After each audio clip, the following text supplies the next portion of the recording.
దీర్ఘకాల వ్యాధులకు 20 ఏళ్ల అనుభవం ఉన్న అత్యుత్తమ హోమియోపతి వైద్యం master homeopathy. Hello guys, welcome to I dream. నేను మీ నందు. ఇవాళ మనతో పాటు స్టూడియోలో బాలా గారు ఉన్నారు. గద్దర్ గారికి ఆయనకి ఒక మంచి ర్యాపో ఉంది. ఆయన లాస్ట్ స్టేజ్లో కూడా చాలా దగ్గరగా బాలా గారు ఆయన చూశారు. ఒకసారి ఆయన మాటల్లో గద్దర్ గారి గురించి అడిగి తెలుసుకుందాం. నమస్తే బాలా గారు. నమస్తే. ఎలా ఉన్నారు? ఫైన్ అండి. సార్, లాస్ట్ గద్దర్ గారు చనిపోకముందు ఆయన ఫైనాన్షియల్గా చాలా స్ట్రగుల్ అయ్యారు, చాలా ప్రాబ్లమ్స్ ఫేస్ చేశారు అనేది ఒకటి ఉంది. దాని గురించి అసలు మీకు తెలిసింది ఏం చెప్తారు? చాలా టీవీలలో అండ్ మీడియాలో రకరకాల జనాలు ఆయన గురించి ఫైనాన్షియల్గా వెల్ సెటిల్ అని, లేకపోతే వాళ్ళ పిల్లలకి అమెరికాలో ఎక్కడో బాగా సెటిల్ చేశారని, ఇలా సో మెనీ రూమర్స్ వచ్చిందంతా ఫేక్. ఎందుకంటే వాళ్ళకి తెలియదు. ఎంతసేపు ఉన్న మీడియాలో చూపించేది నిజమని అనుకుంటే ఈ జనాలలో నాకు తెలిసి వాళ్ళందరూ సైకలాజికల్ డిజార్డర్స్. ఆయనతో ప్రాక్టికల్గా ట్రావెల్ చేసాం కాబట్టి ఎక్కువ రోజులు ట్రావెల్ చేయకపోయినా లాస్ట్ మూమెంట్లో ఆయనతో పాటు కలిసి జర్నీ చేయడానికి రీజన్ ఏంటంటే because being as a political consultant ఆయన ఒక పొలిటికల్ పార్టీ పెట్టాలని చెప్పేసి అని ఆ మూమెంట్లో మేము ఎక్కువగా కనెక్ట్ అయ్యాం. సో ఈ కనెక్ట్ అవ్వడానికి కూడా మాకు మధ్యలో ఒక ఫ్రెండ్ ఉన్నారు, కామన్ ఫ్రెండ్, బొమ్మకు మురళి అని చెప్పేసి అని, బొమ్మకు మురళి క్రియేషన్స్ అని చెప్పి సినిమాలు కూడా తీస్తున్నారు. ఇప్పుడు రీసెంట్గా మన అద్దంకి దయాకర్ని హీరోగా పెట్టి ఒక మూవీ కూడా చేశారు. అందులో కూడా సాంగ్ పాడారు ఆయన, బానిసలారా లెండిరా అని చెప్పేసి. సూపర్ అది. ఈ క్రమంలోనే అంటే ఆ కంప్లీట్ ఆ స్క్రిప్ట్ జరిగేటప్పుడు, ఆ మూవీ తీసేటప్పుడు అప్పుడు పార్టీ పెట్టాలని డిస్కషన్స్లో నేను వాళ్ళని కలవడం చేయడము, ఆయనతో కలిసి కొంచెం జర్నీ అంటే ఆ టైం నుంచి జర్నీ చేశాం కాబట్టి ఆయన ఎండ్ డేస్లో ఆయన అసలు ప్రాబ్లమ్స్ ఏంటి అనేది చాలా దగ్గరగా చూసాం. ఇంకా నాకంటే బాగా దగ్గరగా చూసింది ఎవరంటే మురళి, బొమ్మకు మురళి ఆయన ఎవరైతే ఉన్నారో ఈయన చాలా దగ్గరగా చూశారు. ఆయన ఫైనాన్షియల్గా ఎంత స్ట్రగుల్ అయ్యారంటే అంత స్ట్రగుల్ అయ్యారు. వాస్తవంగా ఆయన స్టెంట్ వేయించుకున్న తర్వాత హాట్లో ఆయనకు పార్టీ పెట్టాం, గద్దర్ ప్రజా పార్టీ అని చెప్పేసి అని. దానికి ఫండ్ కూడా చాలా ప్రాబ్లం అయింది. యాక్చువల్లీ ఇప్పటికి కూడా ఇంకా ఇన్ ప్రాసెస్లో ఉంది అది. పార్టీ ఇంకా రిజిస్టర్ అవ్వలేదు. ఓన్లీ అండర్ ప్రాసెస్లో ఉన్న టైంలోనే ఇదంతా జరిగింది. ఫైల్ చేసాము. ఫైల్ అయిపోయిన తర్వాత నుంచి ఆ పార్టీకి సంబంధించి మళ్ళీ నెక్స్ట్ స్టెప్స్ ఉంటాయి అనమాట. ఇంకా ఇట్ టేక్స్ టైం. దానికి కొంచెం ఫండ్ కూడా అవసరమే ఉంటుంది. అప్పుడైనా స్టంట్ వేయించుకున్న వెరీ నెక్స్ట్ డే ఫోన్ చేసి నాకు, అదేం సార్ ఇప్పుడే కదా మీరు డిశ్చార్జ్ అయ్యారు, ఎందుకు అంత టెన్షన్ తీసుకుంటున్నారంటే because is very worried about of the political party.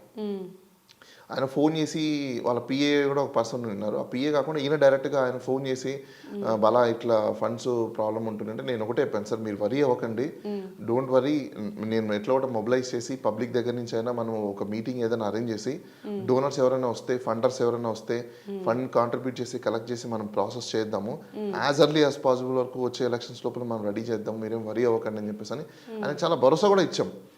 కానీ ఆయనకు ఒక తీరని లోటుగా ఉండిపోయింది ఏంటంటే, అరే నాకు ఇంకా ఫండ్స్ లేవు, డబ్బులు లేవు, ఏంటి పరిస్థితి అసలు ఎలా అని చెప్పి ఆయన మనసులోనే ఒక చాలా పెయిన్ తీసుకున్నారు. ఆయన మోర్ ప్రాబ్లం చెప్పాలంటే ఆయనకి ఆయన మీద పెట్టిన కేసులు తీసేయమని కూడా అడిగాడు పాప ఆయన. ఈ గవర్నమెంట్ ఎవరు పట్టించుకోలేదు. లాస్ట్ మినిట్ వరకు కూడా లైక్ కేసీఆర్ గారిని కలవడానికి వెళ్ళినప్పుడు 2-3 hours బయట నుంచో పెట్టారు. ఆ ఫొటోస్ కూడా మనం సోషల్ మీడియాలో చూసాము. అండ్ మిగతా బెంగళూరులో కానివ్వండి, ప్రతి స్టేట్లో ఆయన పైన ఒక 30 కంప్లైంట్స్ వరకు ఉంటాయి. రిక్వెస్ట్ చేసుకున్నారంటే ఏజ్ అయిపోతుంది, నేను ఎక్కువ తిరగలేను అనేది కూడా వినిపించింది. అదంతా వాస్తవమేనా? అవన్నీ 100% కరెక్ట్ అండి. బేసిక్గా ఇప్పుడు ఏమైపోయిందంటే లెజిస్లేటర్, ఎగ్జిక్యూటివ్, జ్యుడిషియరీ అని 3 ఉన్నాయి. ఒక వ్యక్తి తప్పు చేసినప్పుడు పార్డన్ చేయడం అనేది కోర్టు యొక్క ప్రెరోగేటివ్ పవర్. ఈయన మెర్సీ పిటిషన్ లేకపోతే మెర్సీ కింద అక్కడ చెప్పుకొని ఏజ్ అయిపోతున్నప్పుడు అంత సీరియస్ అఫెన్సా కాదా అనేది కూడా చూసుకొని దాన్ని బేస్ చేసుకొని వాళ్ళు కన్సిడరేషన్ చేయాలనేది ఉంది. Even prosecution one of the state కూడా అవుతుంది కాబట్టి స్టేట్ కూడా దీన్ని పరిగణనలో తీసుకోవాలి. స్టేట్ కూడా దాన్ని పరిగణనలో తీసుకోకుండా ఆ ప్రాసిక్యూషన్ ని కంటిన్యూషన్ చేసి ఆయనను మెంటల్ సఫర్ చేసి, ఒక రకానికి చెప్పాలంటే ఆయన చనిపోవడానికి స్టేట్ కూడా కారణమే. ఎందుకంటే ఆయన పోరాటం చేసింది, రోడ్డు మీదకి వచ్చింది, జనాల్ని చైతన్యపరిచింది, ఆయన ఏదో బెనిఫిట్ తీసుకొని లక్షల కోట్ల రూపాయలు దోచుకొని బ్యాంక్ బ్యాలెన్స్ చేసుకొని వాళ్ళ పిల్లల్ని అమెరికాకు పంపించుకొని అక్కడ సెటిల్ చేయడం కోసం కాదు కదా. సో ఇక్కడ జరిగినంత ఎవరి కోసము? Interest of the people. It's a larger interest of the public. So you have to see towards the interest of the people. ఇప్పుడు గవర్నమెంట్ అగేనెస్ట్ అంటే yes, definitely it is a government against. Why against of the government? When you discharge your proper duties as per the defined in the constitution, why any person come to the road and ventilate of issues? Me failures kada. you would have been identified the problems, you will deliver to the people. Why any person was become an anti-social element? Anti-social element himself, he don't become anti-social element kada. Simple. He's a sufferer. People are sufferer. So కాబట్టి ఆయన fight చేశారు. అది towards people కానీ ఆయన benefit gain కాదు కదా. It's not a private wrong doing కాదు కదా. ఇట్స్ అ పబ్లిక్ ప్రాబ్లమ్ని వెంటిలేట్ చేశాడు. దాన్ని of course colonial law, British law ఉంది కాబట్టి దాన్ని అలానే తీసుకొచ్చారు. అది ఇప్పుడు దాకా కూడా కొనసాగుతున్నాయి. అదే ప్రొసీజర్లో ఫాలో అవుతున్నారు. సో ఆయనని మెర్సీ కింద కూడా తీసుకోకుండా, డిశ్చార్జ్ చేయకుండా ఆయన అదొక మెంటల్ టెన్షన్. ఆ మెంటల్ టెన్షన్తో పాటు ఆయన దగ్గర ఫైనాన్షియల్ ప్రాబ్లమ్స్. ఆయన డిశ్చార్జ్ అయిన తర్వాత కూడా ఆయన ఎక్కడ ఉన్నారు, చాలా మంది అనుకుంటారు వాళ్ళ ఇంట్లో ఉన్నారు చేశారని. నో, మురళి గారి గెస్ట్ హౌస్ అని సపరేట్గా తీసి ఆయన, నేను ఇక్కడ నాకు కుదరట్లేదు, నేను ఫ్యామిలీతో ఉండలేకపోతున్నాను అని చెప్పినప్పుడు ఆయన మురళి గారు తీసుకెళ్ళి, మురళి గారికి సంబంధించిన ఆయన ఒక ప్రైవేట్ గెస్ట్ హౌస్ ఉంటే ఆ ప్రైవేట్ గెస్ట్ హౌస్ తీసి అక్కడ, ఎస్ రీసెంట్ ఆయన డిశ్చార్జ్ అయిన తర్వాత, ఎప్పుడు ఫస్ట్ టైము స్టెంట్స్ వేయించుకున్నారు. స్టెంట్స్ వేయించుకున్న తర్వాత జరిగిన స్టోరీ ఇదంతా మీడియా ఎక్కడే కానీ ఎవరికే కానీ చూపించదో వాళ్ళకి తెలియదు కూడా. బికాస్ ఎందుకంటే ఓన్లీ ఎంతవరకు తెలుసో అవి మాత్రమే చెప్తూ వస్తున్నారు తప్ప ఆయన పెయిన్ పాయింట్స్ ఎవరు చెప్తున్నారు? ఆయన పెయిన్ పాయింట్స్ ఎవరు చెప్పుకోలేదు.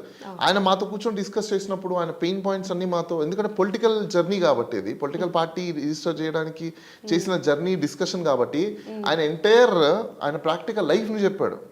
ఆయన 70 years ప్లస్ లైఫ్ని మాకు 1-2 daysలో ఆయన మాతో షేర్ చేసుకున్నప్పుడు మేము ఎంటైర్ ఆయన లైఫ్ స్టోరీని ఒక 2 daysలో మేము చూసామనుకోవచ్చు. ఎందుకు ఆయన పార్టీ పెట్టాలనుకున్నాడు, ఎందుకు అంత సఫర్ అయ్యారు. అయితే నేను ఆయనకు ప్రామిస్ చేసింది ఏంటంటే అట్ ఎనీ కాస్ట్ మీ పార్టీ నేను చేసిస్తానని చెప్పి ప్రామిస్ చేశాను. కానీ అన్ఫార్చునేట్గా ఆయన హఠాత్తుగా చనిపోవడము. But still I mean my words. ఎందుకంటే దానికి కావాల్సినవి మురళి గారు ఉన్నారు, ఆయన ఇంకా చూస్తున్నారు, ఇంకొక వేరే పర్సన్ దాన్ని హ్యాండిల్ చేస్తున్నారు కాబట్టి అతని దగ్గర నుంచి కంప్లీట్గా దాన్ని టేకప్ తీసేసుకొనేసి ప్రొసీజర్ అంతా స్టార్ట్ చేయాలి. ఎందుకంటే ఆయన చనిపోయారు కాబట్టి, లేరు కాబట్టి మళ్ళీ దానికి కొంచెం డిఫరెంట్ ప్రొసీజర్స్ ఉంటాయి, అవన్నీ మోడిఫికేషన్స్ అన్ని వేసి చేయాలి. But end of the day Gaddar ప్రజా పార్టీ అనేది మార్కెట్లోకి అయితే తీసుకొస్తాం. ఎందుకంటే ఐ ప్రామిస్ అప్పుడు చూడాలి. అంటే ఇప్పుడు ఆల్రెడీ కొంతమంది ఆఫీస్ బ్యారర్స్ ఉన్నారు కాబట్టి ఎవరిని దానికి ఆయన ఆశయాలకు తగ్గట్టుగా ఉన్న వ్యక్తుల్ని ముందు పెట్టి చేయాలి అని చెప్పేసి అని ఆలోచించి చేయాలి. ఎందుకంటే ఫండ్స్ కూడా కావాలి కాబట్టి ఇప్పుడు మిగతా ఇప్పుడున్న టీం మెంబర్స్ ఎవరు పెట్టలేరు. End of the day Murali గారు కానీ లేకపోతే ఆయన బ్యాక్ ఉన్న టీం వాళ్ళే మేమే చూసుకోవాల్సిన తప్పనిచ్చి మిగతా వాళ్ళు చూసుకోవడానికి అయితే అవకాశాలు చాలా తక్కువ ఉన్నాయి.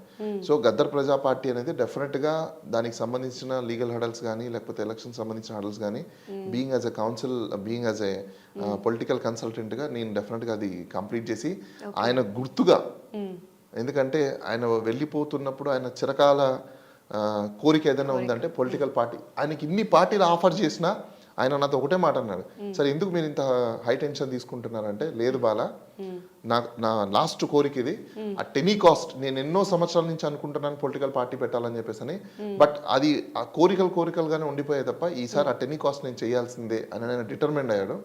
దాన్ని డెఫినెట్గా నేను ఆయనకి గిఫ్ట్గా ఆయన పార్టీని కంప్లీట్ చేసి ప్రజల్లోకి తీసుకురావాలి. దానికి ఎవరు లీడ్ చేస్తారు అనేది then it's a different story. దాన్ని అయితే ఖచ్చితంగా కంప్లీట్ చేసి పార్టీ రిజిస్ట్రేషన్ కంప్లీషన్ చేసి మురళి గారు ఉన్నారో ఆయన చేతిలో పెట్టేసి ఆయన ఎవరిని, ఆ పార్టీని ఎవరు రీజనరేట్ చేసుకుంటారు, ఎవరు రన్ చేస్తారు అనేది నెక్స్ట్ స్టోరీ. బట్ ఆయన జీవితంలో గుర్తుగా గద్దర్ గారి party, he's a founder president అనేది ఉండిపోవాలి. ఈజ్ హిస్టరీ అలా ఎస్టాబ్లిష్ అవ్వాలనేది డెఫినెట్గా దీన్ని మేము కంప్లీట్ చేయాలనుకుంటున్నాం. కానీ ఆయన లాస్ట్ మూమెంట్లో పడిన కష్టాలు, సఫర్ అయినది మెంటల్గా, సైకలాజికల్గా, ఫిజికల్గా కూడా అది చాలా దగ్గరగా ఉన్న వాళ్ళకి తప్పనించి మిగతా వాళ్ళందరూ ఏదో మీడియాలో చెప్పుకోవడమో లేకపోతే ఇంకోటో తప్పనించి వాస్తవంగా ఆయన ఫైనాన్షియల్గా కూడా చాలా ప్రాబ్లం ఫేస్ చేస్తాడు. ఒక 20,000 కూడా లేకుండా ఉన్న సిచ్యువేషన్స్ ఉన్నాయి. యూ బిలీవ్ అన్న. బట్ చాలా మంది ఏంటి అంటే వెల్ సెటిల్డ్, లక్షల కోట్ల ఆస్తులు సంపాదించేశారు, కూతుర్ని కొడుకుని సెటిల్ చేసేసారు, యుఎస్ లో ఉంటారు, వాళ్ళ చిన్నబ్బాయి చనిపోయారు, పెద్దబ్బాయి సూర్యం గారు కూడా గద్దర్ గారు ఇంటి పైనే ఉంటారు. బట్ ఆయన ఎక్కడో యుఎస్ నుంచి రావాలి అని చనిపోయిన తర్వాత కూడా చాలా యూట్యూబ్ ఛానల్స్ లో రాశారు. నేను అదే అంటున్నాను కదా, ఈ మధ్యకాలంలో మీడియా ఎలా తయారైందంటే గాసిప్స్ మీద డిపెండ్ అవుతుంది తప్పనించి రియాలిటీ లైఫ్ మీద వాళ్ళు అసలు ఏంటి వాట్ ఈస్ వాట్ అని తెలుసుకోకుండా ఎవరో నలుగురు చెప్పేసింది అదే ఫ్యాక్ట్ అని, అదే ట్రూ అని చెప్పేసి అని, అదే బిలీవ్ అని చెప్పేసి అని ఇష్టానుసారం వెళ్ళిపోతున్నారు తప్ప ఫ్యాక్చువల్ సిచ్యువేషన్స్ ఎవరు ఫైండ్ అవుట్ చేయట్లేదు. Including media, including main stream media కూడా చేయట్లేదు కదా. ఎక్కడో సోషల్ మీడియాలో వచ్చిందని న్యూస్ చేస్తారు. Non sense. మొన్న చూసాం మనము సమంత అండ్ దేవరకొండ, విజయ్ దేవరకొండ వాళ్ళు వీడియో కాల్ తీసుకుంటే ఈ టీవీ నైన్కి అవసరమా? It is you know atrocious of projection అది. వాళ్ళది పబ్లిక్ ఏం అవసరమో, వాళ్ళు ఏం చేసుకుంటే ఎవరికి అవసరమో రియాలిటీస్ని తీసుకురాలి. మీడియా కూడా అలానే తగలడింది.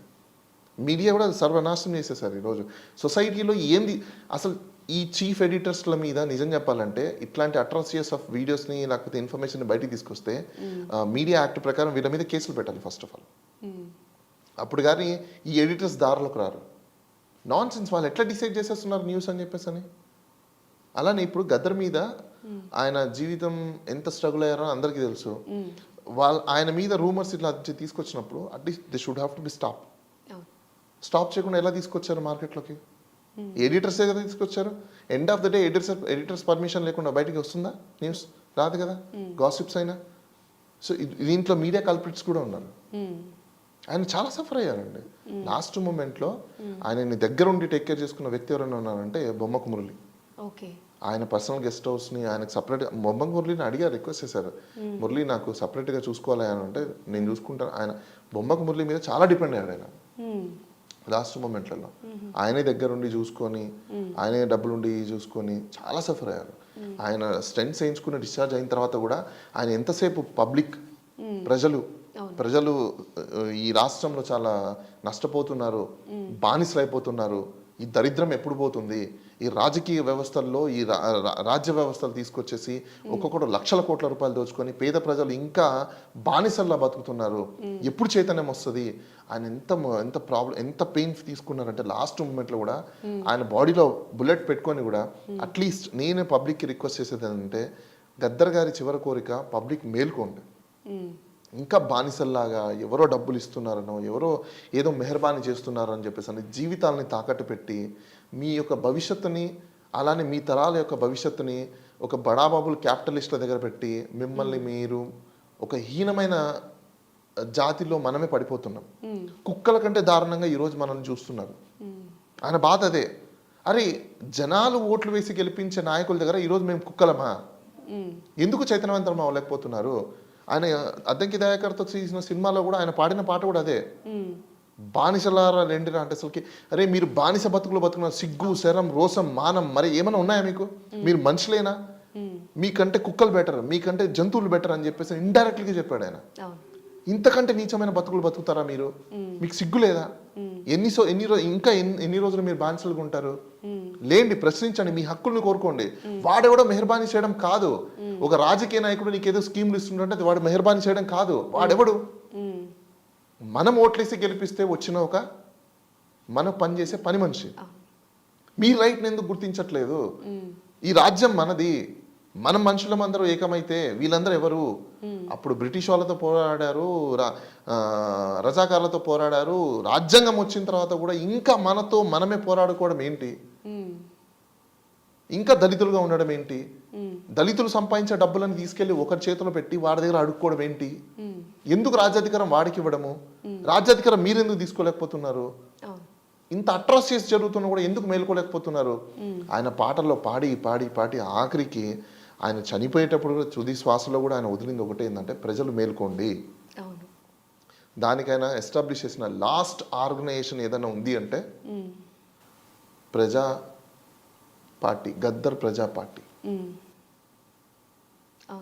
గద్దర్ ప్రజా పార్టీ అని ఆ పార్టీని అట్ ఎనీ కాస్ట్ కంప్లీట్ చేసి ఈ ఎలక్షన్స్కి రాకపోయినా కనీసం పార్లమెంట్ ఎలక్షన్స్ టైం లోపలైనా దాన్ని పబ్లిక్లోకి తీసుకురావాలని మేము అనుకుంటున్నాం. ఇప్పుడంటే మనం మీడియాలో చూస్తూ ఉన్నాము, ఇప్పుడు వాళ్ళ అబ్బాయి సూర్యం గారికి కూడా టికెట్ ఇస్తున్నారు అనేది. సో మేబీ ఆయన తీసుకోవచ్చేమో ఆయన వారసత్వాన్ని. అది ఎంటైర్ ఆయన పర్సనల్ థింగ్ అండి. ఒకటి ఫ్యామిలీ పరంగా వాళ్ళు సఫర్ అయ్యడం అనేది వాస్తవము. బట్ వేరాజ్ గద్దర్ గారు ఇంకోటి ఏంటంటే నేను ఇంత లెజెండరీ అయ్యి ఉండి నా ఫ్యామిలీలో ఉన్న నా నెక్స్ట్ సక్సెసర్స్ నాలాగా ఎందుకు ప్రజలకి టువర్డ్స్ ప్రజల సైడ్కి రాలేకపోయారు అనేది ఆయనకు చాలా బాధ ఉండింది. అంటే వాళ్ళ పిల్లలు సక్సెసర్గా ఉండి ఆయన ప్రీడిసెసర్ యొక్క రెస్పాన్సిబిలిటీస్ని సక్సెసర్ తీసుకొని ముందుకు నడుపుతారేమో అని చాలా అనుకున్నారు, కానీ అంత లెజెండరీ యొక్క ఆశయాల్ని వాళ్ళ ఇంట్లో కామన్ లైఫ్ని వాళ్ళు కూడా అడాప్ట్ చేసుకోవడానికి ఇష్టపడ్డారు తప్ప ఈయనంత ఫోర్స్ఫుల్ దీన్ని. అంటే వాళ్ళ ఫ్యామిలీ మెంబర్స్తో మాట్లాడినప్పుడు కూడా వాళ్ళు చెప్పడం ఏంటి అంటే, చిన్నప్పటి నుంచి ఎప్పుడు నాన్న మాతో లేరు, ఇంట్లో ఉండరు, అట్లీస్ట్ ఒక ప్రేమగా ఒక టచ్ కూడా ఆయన ఎప్పుడు చేసింది లేదు, ఎప్పుడు చూసినా ప్రజలతోనే ఉంటారు, ఆయన ముట్టుకోవాలంటే కూడా పర్మిషన్ తీసుకోవాలి. వాళ్ళకి ఏంటి అంటే అవి చూసి చూసి చూసి అది మాకు వద్దు అనే వర్షన్లో వాళ్ళు ఉన్నారు. ఇప్పుడు వారసులు ఎవరు అని ఫ్యామిలీ మెంబర్స్ని క్వశ్చన్ చేస్తే వాళ్ళు డైరెక్ట్గా చెప్తున్నారు, మీరే, నేను మిమ్మల్ని క్వశ్చన్ అడుగుతున్నాను, ఆయన వారసులు ఎవరు మీరే అని. ప్రజలే ఆయన వారసులుగా డిక్లేర్ చేసింది ఎవరైనా ఉన్నారంటే లాస్ట్ మూమెంట్ లో మురళి అని ఉన్నారు. బొమ్మకు మురళి అని నేను చెప్పాను కదా, ఆయనే తననే వారసులుగా డిక్లేర్ చేశారు ఆయన. ఓకే. బికాజ్ ఎందుకంటే ఆయన ఆశల్ని రేపు ఎవరన్నా తీరుస్తారు అంటే అది మురళి ఒక్కడే అని చెప్పేసి ఆయన చాలాసార్లు అన్నాడు. ఆయనే అన్నారు డైరెక్ట్గా అన్నమాట.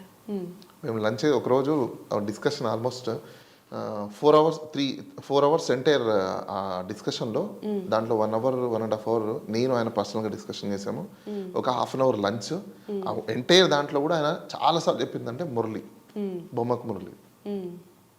చాలా మందికి ఏంటంటే బొమ్మకు మురళి బిహైండ్ స్క్రీన్ ఉన్నాడు తప్ప ఫ్రంట్ ఎప్పుడు ఎక్కువగా పెద్దగా కనిపించలేదు. బట్ ఈ మీడియా మొత్తం ప్రొజెక్షన్స్ కూడా బొమ్మకు మురళిని కానీ ఎక్కడి కానీ ఎవరికి కూడా తెలియదు, ఎందుకంటే తెలియదు కదా.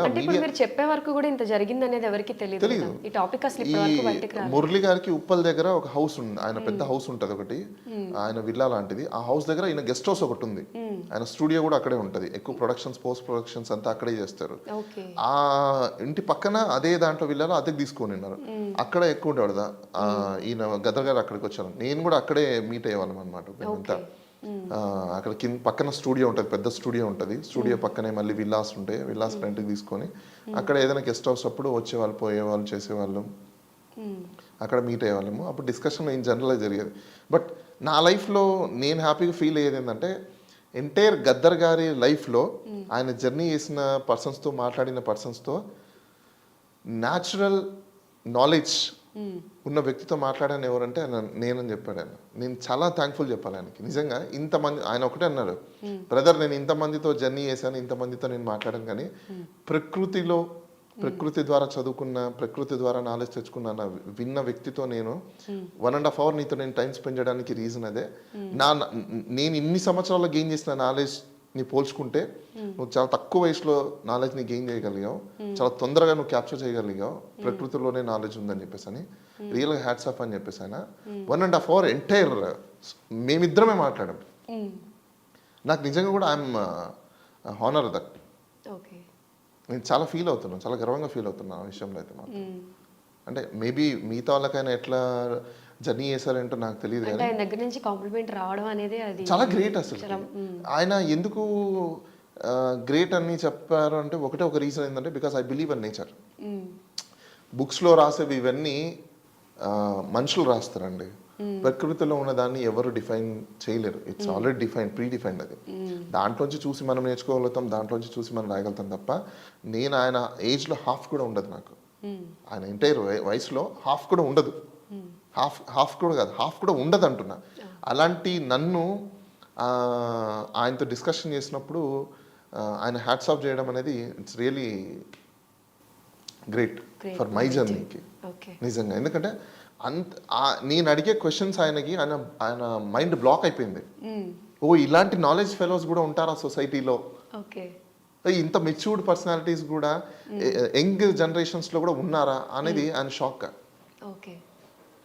సో అలాంటి డేస్ని మేము చాలా తక్కువ రోజులు గడిపినా, బట్ అవన్నీ మెమరబుల్ డేస్. కానీ సఫర్ అవ్వడం అయితే మాత్రం 100% కరెక్ట్. ఫైనాన్షియల్గా చాలా సఫర్ అయ్యారు. అంటే ఆ లాస్ట్ ఫైనల్ స్టేజ్లో ఉన్నప్పుడు ఆయనకి ఫైనాన్షియల్గా సపోర్ట్ చేసిన వాళ్ళు మీకు తెలిసిన వాళ్ళు ఎవరైనా? మురళి అండి, బొమ్మకు మురళి. ఆయన ఫైనాన్షియల్గా పాపము చాలా సఫర్ అయ్యే టైంలో దగ్గరుండి మ్యాక్సిమం ఆయన తీసుకున్నారు తప్ప మిగతా వాళ్ళు చెప్తూ ఉంటారు కొంచెం అంటే చన్నీళ్ళకి వేడి నీళ్ళకి చన్నీళ్ళు అన్నట్టు దీంట్లో తప్ప నుంచి ఆయన టేక్ కేర్ చేయడంలో మాత్రం బొమ్మకు మురళి పాత్ర చాలా ఉంది. నాట్ ఓన్లీ దాట్, సినిమా మీరు అద్దంకి దయాకర్ గారితో తీసుకున్నారు సినిమా. ఆ సినిమాలో పట్టుబడి ఈయనతో సాంగ్ కానీ లేకపోతే ఆ భావజాలాలు కానీ ఇవన్నీ కీరవాణి గారు పాడారు దానికి యాక్చువల్ సాంగ్ని మ్యూజిక్ చేశారు. ఈయనతో అదే పనిగా చేయించారు. కానీ ఆయన ఉన్నప్పుడు రిలీజ్ అంటే ఆ సినిమా బాగుండేది. కానీ ఫార్చునేట్ మేము అసలు అనుకోలేదు. ఆయన స్టెంట్లు వేయించుకున్న తర్వాత కూడా ఇంత యాక్టివ్గా మాతో ఫోన్లో మాట్లాడుతున్నారు, ఫాలోఅప్ చేస్తున్నారు, అన్నీ చేస్తున్నారు. మళ్ళీ బెడ్ అవుతారు అని చెప్పేసి అని మేము ఎవ్వరం ఊహించలేదు. మేబీ ఒక చిన్న డౌట్ ఏంటంటే ఆయనకు స్టెంట్లు వేసినప్పుడు కొంచెం మెడికల్ నెగ్లెన్సీ ఏమైనా జరిగిందా అనేది మాకు డౌట్ ఉంది తప్పనించి. But we're not sure. Okay. ఎందుకంటే ఆయన స్టెంట్ వేసిన తర్వాత కూడా బాగానే ఉన్నారు. ఆ ఎఫెక్ట్ ఏమైనా పడిందా అనేది ఒక చిన్న డౌట్ అంతే. ఓకే. మరి స్పెసిఫికల్గా మెడికల్ మీద వేయడానికి అయితే లేదు మాకు. ఎందుకంటే మేము చాలా దగ్గరగా ఉన్నాం ఆయనతో. ఆయన మెడికల్ ప్రాబ్లమ్స్ వచ్చినప్పుడు కూడా స్టెంట్లు అయిపోయిన తర్వాత కూడా ఆయన యాక్టివ్గా ఈవెన్ ఫోన్లో నాతో కూడా ఆయన హాఫ్ అన్ అవర్ ఫోన్ ఎత్తుకుంటే ఒక హాఫ్ అన్ అవర్ ఈజీగా మాట్లాడతాడు. అలా మాట్లాడిన తర్వాత కూడా వ్యక్తి అలా సడన్గా ఇలా జరిగిందనగా మేము షాక్. ఓకే. సో ఏదైతే మీడియాలో కొన్ని కథనాలు వస్తున్నాయో ఆయన సెటిల్డ్ లేకపోతే పిల్లల్ని ఇది చేసిన అదంతా రాంగ్. రియల్గా ఆయన చాలా సఫర్ అయ్యారు.